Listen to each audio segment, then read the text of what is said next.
Today we are joined by Brandon Cart, and we are talking about contracts and how they matter in a different way than you thought so far. Welcome to the show, Brandon. Hi, Nadja. Good to be here. I find it amazing that you identified a complete new niche. But tell us what happened before you created Terzo. When did you start looking at contracts in a different way from how everybody else looked at them? I was actually creating the contracts on the supplier side when I was working for IBM and Microsoft. That's how I discovered this whole problem, because I was creating really complex software, hardware, services contracts with Fortune 500 customers, and they would always complain to me about not understanding the contracts because there was so much financial data and legal data baked into these PDF documents. And I realized that these are 100-page documents that are extremely hard to understand, and they were dictating all of the spend and all of the products and services we were selling, but all the software in the world was designed for legal use cases only. And we thought contracts mean money. Contracts are financial assets, but nothing was built to help finance or procurement teams manage contracts. Everything was built for lawyers only.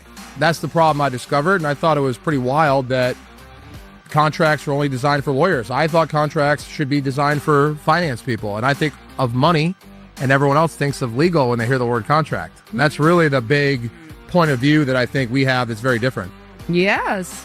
You have been making it pretty far already, because already Fortune 500 finds you a very fascinating company to dive into. They actually are looking at you. That was just now also presented by several magazines like Business Insider. So they're saying that this is something that companies need, like everybody. Honestly, I think every company in the world, even small companies, have a contract problem. But the big companies, to your point, the Fortune 500s, they're spending billions of dollars. And losing billions of dollars. Because they don't have something that you have identified as a big problem. They don't have visibility in any of this data. Wow. I mean, these companies are buying real estate. They're paying for logistics. They're paying for their products. They're buying software, of course. All of this data, Nadja, is baked into PDF documents. Oftentimes it's in email, it's in OneDrive or G Drive folders. And these companies are losing billions of dollars. The big companies lose billions of dollars by not having access to this data. Tell us about one concrete situation where you helped identify a problem and saving hundreds. Yeah. So one of our biggest customers, a very large tech company, we saved them $100 million in the first year just off of one category, which was IT spend, because they had so much duplication across all the departments, and they've acquired a lot of companies, and they never really looked at all the pricing and all the different vendors that they were paying.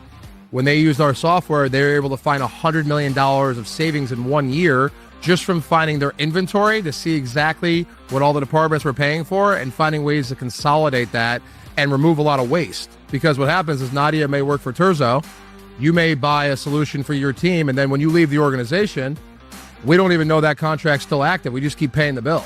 And then imagine that times 100,000 employees. It's a very big problem because of the scale of these companies, and they operate in every country and every currency. So when you add that complexity to it, it's a very hard data problem to govern. You're getting requests from pretty much all over the world at this point.